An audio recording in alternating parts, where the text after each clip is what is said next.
Hello നമസ്കാരം. നാളത്തെ എപ്പിസോഡിൻ്റെ സ്റ്റോറിയാണ് പറയാൻ പോകുന്നത്. അപ്പോൾ എല്ലാവരും സ്റ്റോറി മുഴുവനായിട്ട് കേൾക്കാം കേട്ടോ. അടിപൊളി എപ്പിസോഡാണ് നാളെയും ഇനി തുടർന്നുള്ള ദിവസങ്ങളിലൊക്കെ സംഭവിക്കാൻ പോകുന്നത്. കാരണം ഇത്രയും ദിവസം എപ്പിസോഡ് അടിപൊളിയായിരുന്നു. റേറ്റിംഗ് ഒക്കെ ഒരുപാട് മുകളിലായിരുന്നു. ടോപ്പ് 2-ൽ എത്തിയിട്ടുണ്ട്. സെക്കൻഡ് പൊസിഷനിലേക്ക് എത്തിയിട്ടുണ്ട് നമ്മുടെ മഴത്തോരും മുമ്പേ എന്ന സീരിയലിൻ്റെ റേറ്റിംഗ്. ഒരുപാട് സന്തോഷമുണ്ട്. അതുപോലെ അതിൻ്റെ സ്റ്റോറി ലൈൻ പോകുന്നതും അത്രയും മികച്ചതായിട്ടാണ്. അതുകൊണ്ടാണ് അത് അത്രയും ഉയർന്നൊരു പൊസിഷനിലേക്ക് എത്തുന്നത്. ഇനി ടോപ്പ് 1 ആവാനുള്ള കാത്തിരിപ്പാണ്. അപ്പോൾ ഇത്രയും ദിവസം ബാലചന്ദ്രൻ്റെ അഴിഞ്ഞാട്ടം തന്നെയായിരുന്നു. ശരിക്കും ഒരു അഴിഞ്ഞാട്ടം തന്നെയായിരുന്നു അല്ലേ. അത്രയും കിടിലൻ എപ്പിസോഡായിരുന്നു. ബാലചന്ദ്രൻ പറയാതിരിക്കാൻ വയ്യ, അത്രയും മികച്ച പ്രകടനമാണ് കാഴ്ചവെച്ചത്. അതുപോലെ ഇനി അങ്ങോട്ടും ബാലചന്ദ്രൻ്റെ ഭാഗങ്ങളാണ്. ഇത്രയും നാളും വൈദ്യ കിടന്ന് തുള്ളിയെങ്കിൽ ഇനി അങ്ങോട്ടും ബാലചന്ദ്രൻ്റെ ഭാഗങ്ങളാണ്. ബാലചന്ദ്രനും ആയിട്ടുള്ള കുറച്ച് സീനുകളൊക്കെയാണ് വരുന്നത്. അപ്പോൾ അടിപൊളി എപ്പിസോഡുകളാണ് വരാനായിട്ട് പോകുന്നത്. അപ്പോൾ എല്ലാവരും സ്റ്റോറി മുഴുവനായിട്ട് കേൾക്കുക. അങ്ങനെ വൈജിയെ കുറ്റപ്പെടുത്തുകയാണ് മനു. ആൻറ്റിയുടെ കുഴപ്പം കൊണ്ട് തന്നെയാണ്. ആൻറ്റിയോട് പറയാതെ അങ്കിൾ പോയിട്ടുണ്ടെങ്കിൽ അത് ആൻറ്റിയുടെ കുഴപ്പം കൊണ്ട് തന്നെയല്ലേ. ഇവിടെ വേറെ ആരോടും അങ്കിളിന് യാതൊരു പ്രശ്നവും ഇല്ലല്ലോ. അപ്പോൾ ആൻറ്റി അതെന്താ മനസ്സിലാക്കാത്തത്? നമ്മളുടെ അടുത്തുള്ള പോരായ്മകൾ മറച്ചു വെച്ചുകൊണ്ട് മറ്റുള്ളവരെ കുറ്റം പറഞ്ഞുകൊണ്ട് നടക്കരുത്. അത് വളരെ മോശം പരിപാടിയാണ്. നിങ്ങൾ രണ്ടുപേരും അതുപോലെ തന്നെയാണ് എന്നൊക്കെ മനു പറയുകയാണ്.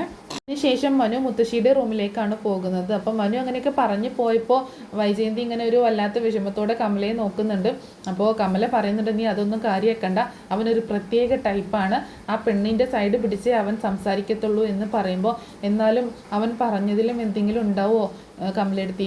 വേറെ ആരോടും ബാലചന്ദ്രന് യാതൊരു കുഴപ്പമില്ല. എന്നോടാണ് പിന്നെയും അലീനയുടെ പേര് പറഞ്ഞിട്ടാണെങ്കിലും വഴക്കും കാര്യങ്ങളും. മിക്കവാറും അലീനയുടെ ആ പ്രശ്നം കൊണ്ട് തന്നെ എന്നെ ഒന്ന് ദേഷ്യം പിടിപ്പിക്കാനും വാശി കയറ്റാനൊക്കെ ഒന്ന് മാറി നിന്നതായിരിക്കും എന്ന് പറയുമ്പോൾ, അങ്ങനെയൊന്നുമില്ല, എന്താണെങ്കിലും ഇന്ന് വരുമായിരിക്കും, അല്ലെങ്കിൽ നമുക്ക് നോക്കാം എന്നൊക്കെ ആശ്വസിപ്പിക്കുന്നുണ്ട് കമല. മനു നേരെ ചെല്ലുന്നത് മുത്തശ്ശിയുടെ അടുത്തേക്കാണ്. അപ്പോൾ മുത്തശ്ശിയുടെ അടുത്ത് അലീന ഉണ്ട് കേട്ടോ. അങ്ങോട്ട് കയറി ചെല്ലുമ്പോൾ മനുവിനെ കണ്ടപ്പോൾ ഭയങ്കര സന്തോഷമാവുന്നുണ്ട് അലീനയ്ക്ക്, അതുപോലെ മുത്തശ്ശിക്കും. ആ മനു, നീയായിരുന്നോ? നീ എപ്പോഴാണ് വന്നേ എന്ന് ചോദിക്കുമ്പോൾ, ഞാൻ മാത്രമല്ല ഒരാളും കൂടെ വന്നിട്ടുണ്ട്. അതാരാ? മുത്തശ്ശിയുടെ മരുമോളും കൂടെ വന്നിട്ടുണ്ട്. ഓ, അവളെ ഇങ്ങോട്ട് കെട്ടി എഴുന്നള്ളിച്ചോ നീ?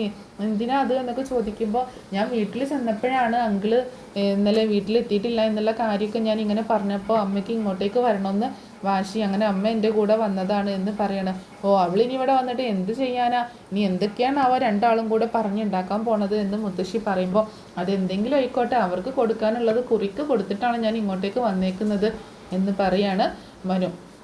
എന്നിട്ട് അലീനയോട് കാര്യങ്ങളൊക്കെ ചോദിക്കുന്നുണ്ട്. എന്താ അലീന ഇവിടെ ഉണ്ടായത്? എന്തെങ്കിലും പ്രശ്നം ഉണ്ടായോ എന്നൊക്കെ ചോദിക്കുമ്പോൾ, എനിക്കറിയില്ല മനുവേട്ട, ഇവിടെ എന്തെങ്കിലും പ്രശ്നം ഉണ്ടായോ എന്ന്. അതല്ല, നീയല്ലേ അങ്കിള് പോകുന്ന സമയത്ത് ഇവിടെ ഉണ്ടായിരുന്നത്?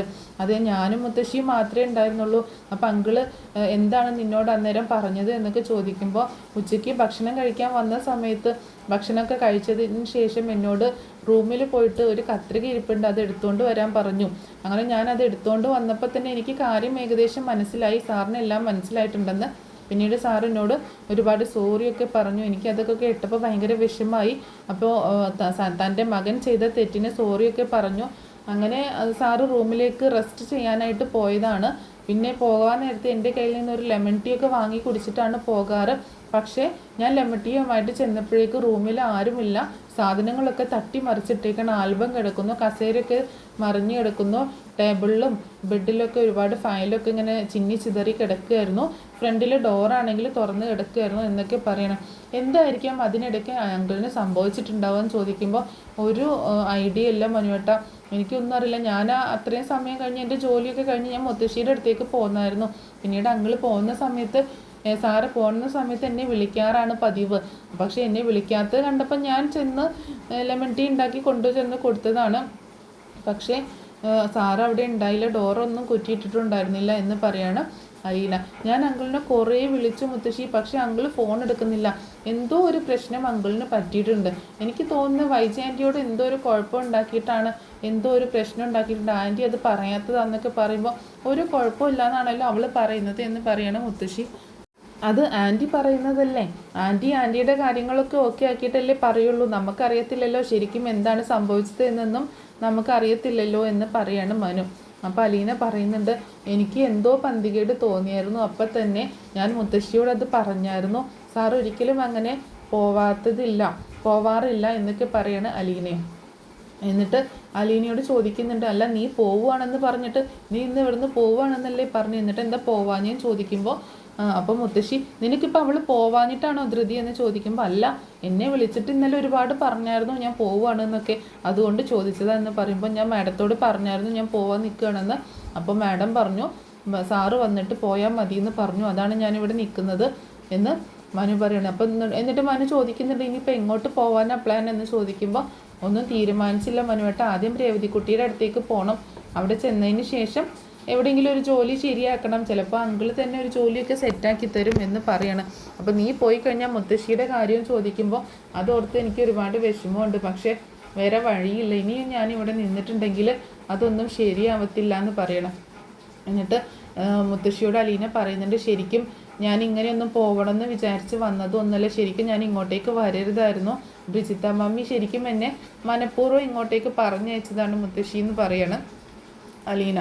അതെന്താണെന്ന് ചോദിക്കുമ്പോൾ അതൊക്കെ പറയാനാണെങ്കിൽ ഒരുപാടുണ്ട്, ശരിക്കും ബ്രിജിത്ത മമ്മി എന്നെ ഇങ്ങോട്ടേക്കായിട്ട് തന്നെ പറഞ്ഞയച്ചതാണ്, ഇവിടെ നിന്ന് ഞാൻ ഒരിക്കലും പോവരുത് എന്നാണ് ബ്രിജിത്ത മമ്മി ആഗ്രഹിച്ചത് എന്നൊക്കെ പറയണം. ഇനി പക്ഷേ പോവില്ലാതെ വേറെ വഴിയില്ലല്ലോ എന്നും പറയുന്നുണ്ട്. അങ്ങനെ അവരവിടെ ഇങ്ങനെ ഇരുന്ന് സംസാരിക്കുകയാണ്. അങ്ങനെ അവർ സംസാരിച്ചുകൊണ്ടിരിക്കുന്ന സമയത്ത് മനു അലീനയോട് ഇങ്ങനെ ഓരോ കാര്യങ്ങൾ സംസാരിച്ചുകൊണ്ടിരിക്കുകയാണ് മുത്തശ്ശിയും കൂടിയിട്ട്. ആ സമയത്ത് കമലയും വൈജയും കൂടെ റൂമിലേക്ക് വരുന്നുണ്ട്. അപ്പോൾ മുത്തശ്ശിയുടെ അടുത്തേക്കൊന്നും കമല വന്നിട്ട് കാര്യങ്ങളൊന്നും ചോദിക്കില്ല. എന്നിട്ട് മനുവിനോട് ചോദിക്കുന്നുണ്ട്, നീ എന്താ ഏത് നേരവും ഈ റൂമിലിരിക്കുന്നത് എന്ന് ചോദിക്കുകയാണ് മനുവിനോട്. വൈജ ചോദിക്കുന്നുണ്ട്, ഇവിടെ രണ്ടുപേര് വന്നത് നീ കണ്ടില്ലേ, അവർക്ക് ചായ ഒന്നും കൊടുക്കുന്നില്ലേ എന്ന് ചോദിക്കുമ്പോൾ ആ ശരി ഇപ്പോൾ ഉണ്ടാക്കാം എന്ന് പറഞ്ഞിട്ട് അലീന പെട്ടെന്ന് റൂമിൽ നിന്ന് പുറത്തേക്ക് പോവുകയാണ്. ആ സമയത്ത് കമല മനുവിനോട് വഴക്കിടുന്നുണ്ട്, നീ എന്തിനാണ് ഏത് സമയം അവൾക്ക് വേണ്ടി സംസാരിക്കുന്നത്, അവൾ ആരാ നിൻ്റെ എന്നൊക്കെ ചോദിക്കുമ്പോൾ മുത്തശ്ശി പറയുന്നുണ്ട്, നീ എന്തിനാ ഇപ്പം അവൻ്റെ നേരേക്ക് ഒച്ചെടുക്കാൻ നിൽക്കുന്നത്, അവന് എന്താണ് ചെയ്യേണ്ടതെന്നും ചെയ്യേണ്ടാത്തതെന്നും അവന് നന്നായിട്ട് അറിയാം, അവൻ്റെ നേരെ ഇങ്ങനെ ഒച്ചെടുക്കേണ്ട ആവശ്യമൊന്നുമില്ല എന്ന് പറയുമ്പോൾ അമ്മ ഒന്ന് അവിടെ മിണ്ടാതിരിക്കുക, അമ്മയ്ക്ക് എന്തറിയാം, അമ്മ ഇവിടെ ഇങ്ങനെ കിടക്കില്ല, അമ്മയ്ക്ക് കാര്യങ്ങളൊന്നും അറിയത്തില്ലല്ലോ, ഇവിടെ എന്താ നടക്കുന്നതെന്നൊന്നും അറിയത്തില്ലല്ലോ എന്ന് പറയുമ്പോൾ ഓ നിങ്ങൾക്കൊക്കെ എല്ലാ കാര്യങ്ങളും അറിയാമല്ലോ എന്ന് പറഞ്ഞിട്ട് അങ്ങനെ ഒന്ന് രണ്ട് സംസാരം അവർ തമ്മിൽ ഉണ്ടാവുന്നുണ്ട് കേട്ടോ. അങ്ങനെ പിന്നെ അലീന ചായയൊക്കെ ഇട്ട് കൊണ്ടുവന്നിട്ട് എല്ലാവർക്കും ചായ കൊടുക്കുകയൊക്കെ ചെയ്യുന്നുണ്ട്. അതിനുശേഷം മനുവും കമലയും കൂടെ പിന്നെ അവിടെ നിന്ന് പോവുകയാണ്. പിന്നീട് കാണിക്കുന്നത് വളരെ രാത്രിയായിട്ട് ബാലചന്ദ്രൻ കാർ ഓടിക്കുന്നതാണ്. അപ്പോൾ രാത്രിയായിട്ടും ബാലചന്ദ്രൻ വീട്ടിലെത്തിയിട്ടില്ല എന്നുള്ളത് ഭയങ്കര ടെൻഷനാണ് വൈജയ്ക്ക് കിട്ടുക. കാരണം നീലഗിരിയിൽ പോയതില്ല, അപ്പോൾ ഇവർക്ക് അറിയത്തില്ല, എന്നാലും 2 ദിവസം എങ്ങനെയാണെങ്കിലും യാത്രയുണ്ട് അങ്ങോട്ടും ഇങ്ങോട്ടും. അപ്പോൾ ബാലചന്ദ്രൻ ഇങ്ങനെ ഉച്ച കഴിഞ്ഞാണല്ലോ അവിടുന്ന് പോരുന്നത് തന്നെ. എന്നിട്ട് കാർ ഇങ്ങനെ ഓടിച്ചുകൊണ്ടിരിക്കുകയാണ്. അപ്പോൾ കുറേ നേരം കാർ ഓടിക്കുന്നുണ്ട്. അപ്പം ബാലചന്ദ്രൻ ഇങ്ങനെ ഗംഗാധര മേനോൻ പറഞ്ഞ കാര്യങ്ങളൊക്കെ ഇങ്ങനെ ഓർക്കുന്നുണ്ട്. അതുപോലെ ഇങ്ങനെ ഓരോ സംഭവങ്ങളും മനസ്സിലേക്കിട്ട് ഇങ്ങനെ ഓർത്തുകൊണ്ടിരിക്കുകയാണ്. അപ്പോൾ എന്താണെങ്കിലും വൈജയുടെ ജീവിതത്തിൽ അങ്ങനെ ഒരു കാര്യം സംഭവിച്ചിട്ടുണ്ട്. അപ്പോൾ താൻ ഇത്രയും വർഷം ചതിക്കപ്പെടുമായിരുന്നു എന്നുള്ള ഒരു തിരിച്ചറിവ്, അതിൽ നിന്ന് ഇതുവരെ ബാലചന്ദ്രൻ മുക്തനായിട്ടില്ല. കാരണം ഇടയ്ക്കിടയ്ക്ക് വണ്ടി ഓരോ സൈഡിലൊക്കെ നിർത്തിയിട്ട് വീണ്ടും മദ്യപിക്കുകയൊക്കെ ചെയ്യുന്നുണ്ട്. അങ്ങനെ മദ്യപിച്ചിട്ടാണ് ബാലചന്ദ്രൻ വണ്ടി ഓടിക്കുന്നത്. വളരെ റിസ്ക് ആയിട്ടാണ്. മരിച്ചു പോവുകയാണെങ്കിൽ പോട്ടെ എന്നുള്ളൊരു രീതിയിലാണ്, എത്തുകയാണെങ്കിൽ എത്തട്ടെ അല്ലെങ്കിൽ മരിക്കുകയാണെങ്കിൽ മരിക്കട്ടെ എന്നുള്ള രീതിയിലാണ് ബാലചന്ദ്രൻ വണ്ടി ഓടിച്ചുകൊണ്ടിരിക്കുന്നത്. അതേസമയം ബാലചന്ദ്രൻ അത്രയും സമയം ഫോൺ സ്വിച്ച് ഓഫ് ആക്കി വെച്ചേക്കായിരുന്നല്ലോ. അങ്ങനെ ബാലചന്ദ്രൻ ഫോൺ ചാർജിലിട്ടിട്ട് ഫോൺ ഓൺ ആക്കുന്നുണ്ട്. അപ്പോൾ അതിൽ ഒരുപാട് മിസ് കോൾ ഇങ്ങനെ വന്നതിൻ്റെ മെസ്സേജ് ഇങ്ങനെ വന്നുകൊണ്ടിരിക്കുന്നുണ്ട്. അപ്പോൾ വളരെ രാത്രി ലേറ്റായിട്ടാണ് ബാലചന്ദ്രൻ ഓൺ ആക്കുന്നത്. കാരണം ആരും ആ സമയത്ത് അങ്ങനെ വിളിക്കില്ല എന്നുള്ള ഒരു വിശ്വാസം കൊണ്ടാണ്. പക്ഷെ അതേസമയം ബാലചന്ദ്രൻ്റെ ഫോണിൽ കോള് വരികയാണ്. വേറെ ആരുമല്ല, മനു ആണ് വിളിക്കുന്നത്. അപ്പോൾ മനുവിൻ്റെ കോള് കണ്ടപ്പോൾ ആദ്യം ബാലചന്ദ്രൻ എടുക്കുന്നില്ല. അപ്പോൾ ഫോൺ റിങ് ചെയ്യുന്നുണ്ടെന്ന് കണ്ടപ്പോൾ മനുവിന് ഒരു പ്രതീക്ഷ തോന്നുകയാണ്. മനു ഒന്നും കൂടെ ഫോണിലേക്ക് അടിക്കുന്നുണ്ട്. ആ സമയത്ത് ബാലചന്ദ്രൻ ഫോൺ എടുക്കുകയാണ്. പറയടാ മനു എന്ന് പറയാണ്. അപ്പോൾ അങ്കിൾ ഇത് എവിടെയാണ്, അങ്കിൾ എവിടെയാണ് പോയത് എന്നൊക്കെ ചോദിക്കുമ്പോൾ ഞാൻ കുറച്ച് ദൂരെ പോയതാണ്, എന്താ മനു വിളിച്ചതെന്ന് ചോദിക്കുമ്പോൾ അങ്കിൾ എന്താ ആരോടും ഒന്നും പറയാതെ പോയത്, എന്താണ്, എന്തെങ്കിലും പ്രശ്നമുണ്ടോ, എന്തെങ്കിലും കുഴപ്പമുണ്ടോ, അങ്കിൾ ഇത് എവിടെ പോയതാണ്, എനിക്ക് ദൂരെ ഒരു സ്ഥലം വരെ പോകേണ്ട ആവശ്യമുണ്ടായിരുന്നു മനു, അതുകൊണ്ട് പോയതാണ്, നീ എന്തിനാ വിളിച്ചതെന്ന് ചോദിക്കുമ്പോൾ അങ്കിൾ എന്താ ആരോടും പറയാതെ പോയത്, എല്ലാവരും ഇവിടെ ആകെ വിഷമിച്ചിരിക്കുകയാണ്, ആൻറ്റിയും മക്കളും ഒക്കെ വിഷമിച്ചിരിക്കുകയാണ്, ഞാൻ എന്തോരം അങ്കിളിനെ വിളിച്ചു അപ്പോഴും അങ്കിൾ ഫോൺ എടുത്തില്ല, പിന്നെ വിളിക്കുമ്പോഴൊക്കെ സ്വിച്ച് ഓഫ്, അങ്കിൾ വല്ല തമിഴ്നാട്ടിലെങ്ങാനും പോയതായിരുന്നോ, തമിഴിലാണല്ലോ അറിയിപ്പൊക്കെ കിട്ടിയതെന്ന് ചോദിക്കണം മനു. ഞാൻ കുറച്ച് ദൂരെ യാത്രയ്ക്ക് പോയതായിരുന്നു, എനിക്ക് കുറച്ച് കാര്യങ്ങളൊക്കെ അറിയാനുണ്ടായിരുന്നു മനു എന്ന് പറയണം. എന്താ അങ്കിൾ എന്തെങ്കിലും കുഴപ്പമുണ്ടോ, എനിക്ക് എന്തോ ഒരു സ്പെല്ലിംഗ് മിസ്റ്റേക്ക് തോന്നുന്നു എന്ന് മനു പറയുമ്പോൾ കുഴപ്പങ്ങളല്ലേ ഉള്ളൂ മനു, നമ്മുടെ കൂടെ നിൽക്കുന്നവരൊക്കെ നമ്മളെ ഇത്രയും നമ്മൾ ചതിക്കുകയായിരുന്നു വഞ്ചിക്കുകയായിരുന്നു എന്നൊക്കെ നമ്മൾ മനസ്സിലാക്കുന്ന ഒരു നിമിഷം ഉണ്ടല്ലോ മനു, അതിലൂടെയൊക്കെയാണ് നമ്മളിപ്പോൾ കടന്നു പോയിക്കൊണ്ടിരിക്കുന്നത്. എൻ്റെ ഒരു അവസ്ഥ ഏകദേശം അങ്ങനെയാണ് എന്നുള്ള കാര്യങ്ങളൊക്കെ ബാലചന്ദ്രൻ എങ്ങും തൊടാതെ ഇങ്ങനെ പറയുമ്പോൾ അങ്ങൾ എന്തൊക്കെയാണ് പറയുന്നത്, എനിക്കൊന്നും മനസ്സിലാവുന്നില്ല എന്ന് പറയുമ്പോൾ ചില കാര്യങ്ങൾ കൂടുതലും മനസ്സിലാവാത്തതാണ് മനു നല്ലത്. എല്ലാ കാര്യങ്ങളും നമ്മൾ മനസ്സിലാക്കുമ്പോഴാണ് നമ്മുടെ ലൈഫ് എത്രത്തോളം പരാജയമായിരുന്നു എന്ന് നമ്മൾ മനസ്സിലാക്കുക എന്നൊക്കെ പറയാണ് ബാലചന്ദ്രൻ മനുവിനോട്. അപ്പോൾ മനു ചോദിക്കുന്നുണ്ട്, അങ്കിളിപ്പോൾ എവിടെയാണ്, അങ്കിളിപ്പോൾ എവിടെയാണ്, ഇപ്പോൾ ഇങ്ങോട്ട് വരുന്നുണ്ടോ അതോ എവിടെയാണെന്നൊക്കെ ചോദിക്കുമ്പോൾ ഞാൻ വരാം മനു, ഞാൻ വരാം, വരേണ്ട കാര്യമൊക്കെ ആലോചിക്കാം എന്നൊക്കെ പറയാണ്. അങ്കിളെ എന്നാൽ ഞാൻ ആൻറ്റിയെ വിളിച്ച് പറയട്ടെ, അങ്കിളിനെ വിളിച്ചിട്ട് കിട്ടി എന്നുള്ള വിവരം ഒന്ന് വിളിച്ചറിയിക്കട്ടെ എന്ന് പറയുമ്പോൾ വേണ്ട മനു, ഞാൻ എന്തായാലും വരില്ല, ഇനിയിപ്പോൾ വിളിക്കാനും പറയാനൊന്നും നിൽക്കണ്ട എന്ന് പറയാണ് മനു. എന്നാൽ ശരി അങ്കിളെ എന്ന് പറഞ്ഞിട്ട് അങ്ങനെ ഫോൺ ശരി മനു എന്ന് പറഞ്ഞിട്ട് പെട്ടെന്ന് ബാലചന്ദ്രൻ ഫോൺ കട്ട് ചെയ്യാം കേട്ടോ. അങ്ങനെ മനു ആണെങ്കിൽ ആകെ അങ്കലാപ്പിലാണ്. ഇതിപ്പോൾ എന്തായിരിക്കാം സംഭവം, അങ്കിളിന് എന്തായിരിക്കാം പറ്റിയിട്ടുണ്ടാവുക എന്നൊക്കെയുള്ളൊരു വിഷമത്തിലാണ്. എന്തൊക്കെയോ സംതിങ് റോങ് സംഭവിച്ചിട്ടുണ്ടെന്ന് മനുവിന് മനസ്സിലാവുകയാണ്. അങ്ങനെ ആ സമയത്ത് ബാലചന്ദ്രൻ വീണ്ടും കാർ ഓടിച്ചുകൊണ്ടിരിക്കുമ്പോൾ ഒരുപാട് കാര്യങ്ങൾ ഇങ്ങനെ സംസാരിക്കുന്നുണ്ട്. എല്ലാ കാര്യങ്ങളും ഒരിക്കൽ ഞാൻ നിന്നോട് പറയാൻ മനു, പക്ഷെ ഇപ്പോഴല്ല, അതിനൊരു അവസരം വരട്ടെ, ഞാൻ നിന്നോട് പറയാമെന്നിങ്ങനെ പറഞ്ഞിട്ട് അങ്ങനെ കാർ ഓടിച്ചുകൊണ്ടിരിക്കുകയാണ്. പിന്നീട് ബാലചന്ദ്രൻ തൻ്റെ കയ്യിലുള്ള മദ്യം തീർന്നത് കാരണം ഒരു ബാറിൽ കയറിയിട്ട് വീണ്ടും മദ്യപിക്കുന്നുണ്ട് കേട്ടോ. ആ സമയത്ത് അയാളിങ്ങനെ ഓരോ കാര്യങ്ങൾ ഓർക്കുകയും വളരെ ദേഷ്യത്തോട് കൂടിയിട്ട് അവിടെയുള്ള ടേബിളിലേക്ക് ശക്തിയായിട്ട് അടിക്കുകയും ഒക്കെ ചെയ്യുമ്പോൾ അവിടെയുള്ള ആൾക്കാരൊക്കെ ശ്രദ്ധിക്കുന്നുണ്ട്. പിന്നീട് അവിടെ നിന്ന് വീണ്ടും തിരിച്ച് കാറിൽ കയറിയിട്ട് യാത്ര തുടരുകയാണ് വീട്ടിലേക്ക്. ഇതിൽ ഒരു പക്ഷേ ഞാൻ നേരത്തെ പറഞ്ഞത് മനു ഫോൺ ചെയ്ത് സംസാരിക്കുന്ന കാര്യം ഒരു പക്ഷേ മനു ഫോൺ ചെയ്യുന്നതായിരിക്കാം, അല്ലെങ്കിൽ ബാലചന്ദ്രൻ സ്വയം സംസാരിക്കുന്നതാവാനുള്ള ഒരു സാധ്യതയുണ്ട് കേട്ടോ. അങ്ങനെ പിന്നീട് കാണിക്കുന്നത് വൈജയെ തന്നെയാണ്. വൈജയ രാത്രിയായിട്ടും ബാലചന്ദ്രനെ കുറിച്ച് ഒരു വിവരവും ഇല്ല, വിളിച്ചിട്ട് എടുക്കുന്നുമില്ല, തിരിച്ച് വിളിച്ചതുമില്ല. അപ്പോൾ വൈജയ്ക്കിപ്പോൾ ടെൻഷനൊക്കെ മാറി ഭയങ്കര ദേഷ്യമായി തുടങ്ങി, തന്നോടുള്ള വാശി തീർക്കാൻ എവിടെയോ പോയി ഇരിക്കുകയാണ് എന്നൊക്കെയുള്ള ഒരു ദേഷ്യം ഒക്കെ ഭയങ്കര ദേഷ്യമായി തുടങ്ങിട്ടോ ബാലചന്ദ്രനെ കുറിച്ച് നോക്കുമ്പോൾ വൈജയ്ക്ക്. കാരണം ഒരു വിവരവും തരുന്നില്ല, എന്തെങ്കിലും അപകടമോ ബുദ്ധിമുട്ടോ സംഭവിച്ചാണെങ്കിൽ ഇതിനകം അറിയേണ്ടതായിരുന്നു എന്നൊക്കെയുള്ള രീതിയിലുള്ള ചിന്ത വരാൻ തുടങ്ങി. എന്തായാലും ഇങ്ങോട്ട് വരട്ടെ, വരുമ്പോൾ ശരിയാക്കി കൊടുക്കാമെന്നുള്ള രീതിയിലൊക്കെ ആയി. പിന്നീട് വൈജയുടെ ആറ്റിറ്റ്യൂഡൊക്കെ മാറുന്നുണ്ട് കേട്ടോ. അങ്ങനെ പിന്നീട് കാണിക്കുന്നത് മുത്തശ്ശിയും അലീനയും തമ്മിൽ സംസാരിക്കുന്നതാണ്. ബാലചന്ദ്ര സാർ ഇന്നും വന്നില്ല മുത്തശ്ശി എന്ന് പറയുമ്പോൾ മുത്തശ്ശി പറയുന്നുണ്ട് എന്തോ ഒരു കുഴപ്പമുണ്ട്, അവർ തമ്മിൽ വൈജ പറയാത്തതായിരിക്കും എന്നൊക്കെ പറയാണ് മുത്തശ്ശിയും. അങ്ങനെ ഒരു പ്രശ്നമുള്ളതായിട്ടൊന്നും തോന്നിയില്ല, എൻ്റെ പേര് പറഞ്ഞുള്ള പ്രശ്നമല്ലാതെ വേറെ പുതിയത് എന്തെങ്കിലും ഉള്ളതായിട്ടൊന്നും തോന്നിയില്ല എന്ന് അലീന പറയുന്നുണ്ട്. പക്ഷേ സാറിന് കാര്യമായിട്ട് എന്തോ ഒരു ഇഷ്യൂ ഉണ്ടായിട്ടുണ്ട്, അത് ഇനി മാഡവുമായി ബന്ധപ്പെട്ടതാണോ അതോ എന്താണെന്നൊന്നും അറിയത്തില്ല, ഇനി ബിസിനസ്സുമായി ബന്ധപ്പെട്ടാണോ എന്നൊന്നും അറിയത്തില്ല, എന്തോ ഒരു കുഴപ്പം പറ്റിയിട്ടുണ്ടെന്ന് അലീനയും പറയാണ്. അങ്ങനെ പിന്നീട് കാണിക്കുന്നത് പിറ്റേ ദിവസം രാവിലെ ഇങ്ങനെ കാർ ഓടിച്ച് വരുന്ന ബാലചന്ദ്രനെയാണ്. അങ്ങനെ നേരൊക്കെ വെളുത്തു. ആ സമയത്ത് ബാലചന്ദ്രൻ ഇങ്ങനെ കാർ ഓടിക്കുന്നതാണ് കാണുന്നത്. റോഡ് സൈഡിൽ വണ്ടി ഒന്ന് നിർത്തിയിട്ടൊന്ന് മുഖമൊക്കെ കഴുകി ഒന്ന് ഫ്രഷ് ആവുകയും ചെയ്യുന്നുണ്ട് കേട്ടോ. അങ്ങനെ അതേസമയം കാണിക്കുന്നത് കടപ്പാട്ടൂർ വീട്ടിൽ വൈജയന്തി ഇനിയിപ്പോൾ ബാലചന്ദ്രനെ അന്വേഷിച്ചിട്ട് ഒരു വിവരവും കിട്ടില്ലല്ലോ, അപ്പം ഇനി എന്തായാലും വേണ്ടില്ല പോലീസിൽ കംപ്ലൈൻറ്റ് ചെയ്യാമെന്നുള്ളൊരു തീരുമാനത്തിലെത്തുകയാണ്. അപ്പോൾ വൈജ നേരെ മനുവിനെ കൂട്ടിയിട്ട് പോകാം എന്നുള്ളൊരു ധാരണയിൽ പെട്ടെന്ന് വീട്ടിൽ നിന്ന് ഇറങ്ങുന്നുണ്ട്. മക്കളൊക്കെ സ്കൂളിലൊക്കെ പോകുന്നുണ്ട്. അങ്ങനെയുള്ളൊരു സമയത്താണ് ബാലചന്ദ്രൻ വീട്ടിലേക്ക് എത്തുന്നത്. അങ്ങനെ ബാലചന്ദ്രൻ വീട്ടിലേക്ക് എത്തുന്ന സമയത്ത് അയാൾക്ക് ഭയങ്കരമായിട്ട് ഒരു ഫീലിങ്സൊക്കെ തോന്നുന്നുണ്ട്. കാരണം തൻ്റെ വീട്, തൻ്റെ കുടുംബം എന്നുള്ള ആ ഒരു ഇതിൽ നിന്ന് മാറി ഇതിപ്പോൾ ഒരു വെറുതെ ഒരു വീട് എന്നുള്ളൊരു ഹൗസ് എന്നുള്ളൊരു രീതിയിൽ അയാളിങ്ങനെ നോക്കുകയാണ്. അപ്പം കുറച്ച് നേരം കഴിഞ്ഞിട്ടാണ് അയാൾ ചെന്നിട്ട് കോളിംഗ് ബെല്ലടിക്കുന്നത്. അതേസമയം അലീന വീട്ടിലെ ഓരോ ജോലികൾ ചെയ്തുകൊണ്ട് കിച്ചണിൽ നിൽക്കുകയായിരുന്നു. അപ്പോൾ ആരുമില്ലാത്തത് കാരണം ഡോറൊക്കെ കുറ്റിയിട്ടിട്ടാണല്ലോ. അപ്പോൾ അലീന വന്നിട്ട് ഗ്ലാസ്സിലൂടെ കർട്ടൻ മാറ്റിയിട്ട് ഗ്ലാസ്സിലൂടെ നോക്കുമ്പോൾ കാണുന്നത് ബാലചന്ദ്രൻ ഇങ്ങനെ കൈ ഭിത്തിയിൽ ഊന്നിക്കൊണ്ട് ഇങ്ങനെ നിൽക്കുന്നതാണ് കാണുന്നത്. അപ്പോൾ അലീന ആകെ ഷോക്കാവുന്നുണ്ട് ബാലചന്ദ്രൻ്റെ ഒരു അവസ്ഥ കണ്ടിട്ട്. പെട്ടെന്ന് വന്ന് ഡോറ് തുറക്കുകയാണ്. ഡോറ് തുറക്കുന്ന സമയത്ത് അലീനയെ വളരെ രൂക്ഷമായിട്ട് ഇങ്ങനെ നോക്കുകയാണ് ബാലചന്ദ്രൻ.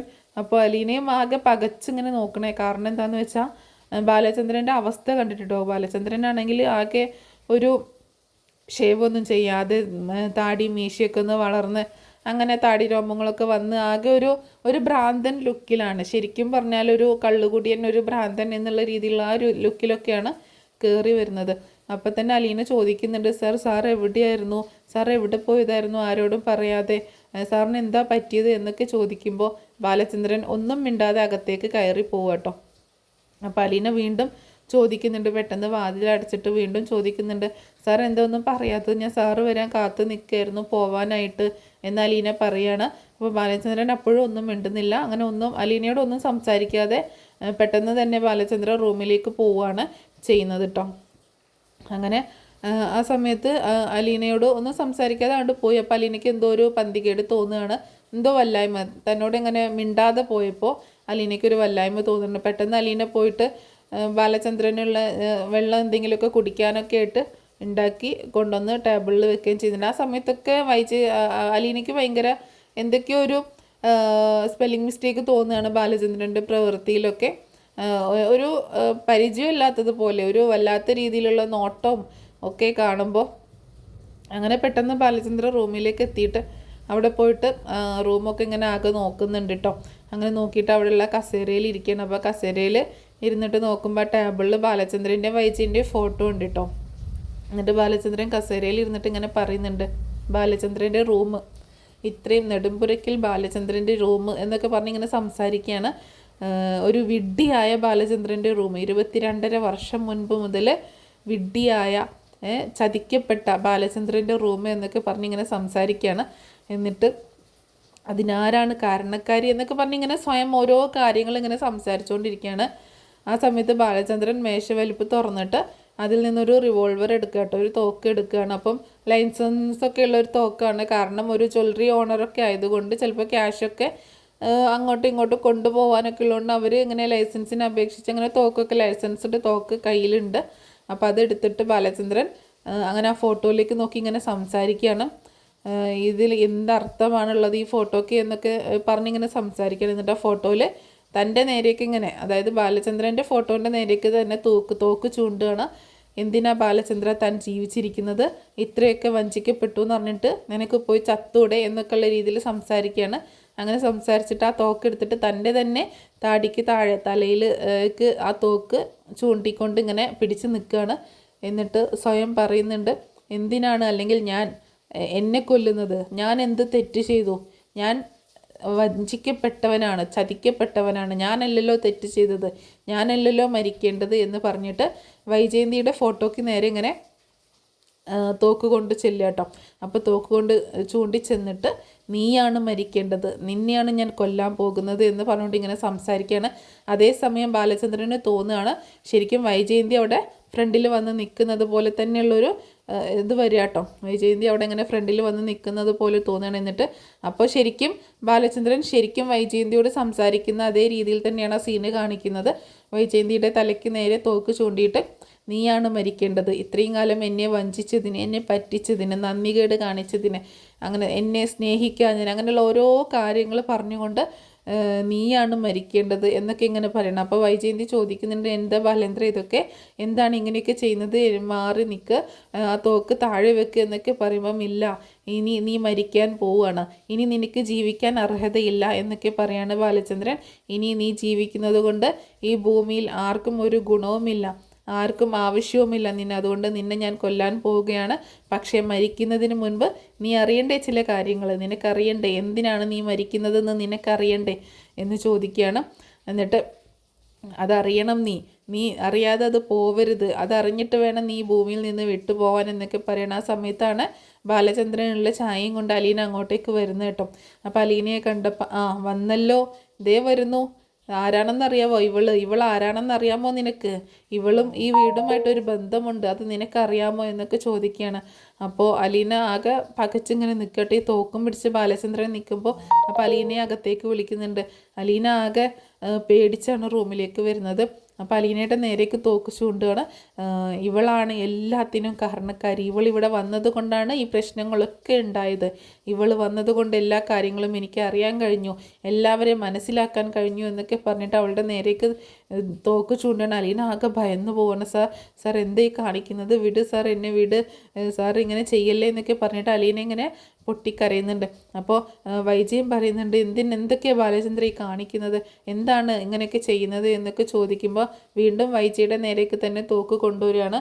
എന്താണ് ഞാൻ കാണിക്കുന്നതെന്നോ, ഞാൻ കാണിക്കാൻ പോകുന്നതേ ഉള്ളൂ, നിന്നെ ഞാൻ കൊല്ലാൻ പോവുകയാണ്, നീ ഇനി മരിക്കുന്നതിന് മുൻപ് എന്തിനാണ് നീ മരിക്കുന്നതെന്ന് അറിയണ്ടേ, നീ എന്നെ വഞ്ചിച്ചു, എന്നോട് നീ തെറ്റ് ചെയ്തു, ഞാനൊന്നും അറിയില്ലാമെന്ന് കരുതിയോ, നീ 22 വർഷം മുൻപ് പിഴച്ച് പ്രസവിച്ച ഒരു സന്തതിയില്ലേ, അതാണ് നിൻ്റെ മുന്നിൽ നിൽക്കുന്ന ഇവൾ എന്ന് പറയണം. അലീനയെ അലീനയെ ചൂണ്ടിക്കാണിച്ചുകൊണ്ട് വൈജയന്തി ആകെ ഷോക്കായി പോവാണ്. ബാലചന്ദ്രൻ എങ്ങനെ ഇതൊക്കെ അറിഞ്ഞു എന്നുള്ള രീതിയിലൊക്കെ ആലോചിച്ച് ആകെ ഷോക്കായിട്ട് നിൽക്കുകയാണ്. അലീനയെ നോക്കുന്നുണ്ട്. അലീനയും ആകെ പകച്ചിങ്ങനെ നിൽക്കുന്ന ആ സമയത്ത് ബാലചന്ദ്രൻ ഇനി നീ ജീവിച്ചിരിക്കേണ്ട എന്നും പറഞ്ഞുകൊണ്ട് ആ തോക്കിൻ്റെ കാഞ്ചി വലിക്കുന്ന ഒരു രംഗമുണ്ട്. അമ്മേ എന്ന് പറഞ്ഞുകൊണ്ട് അലീന ഒച്ചത്തിൽ കരയാണ്. അത് കേട്ട് ആർത്ത് അട്ടഹസിക്കുകയാണ് ബാലചന്ദ്രൻ.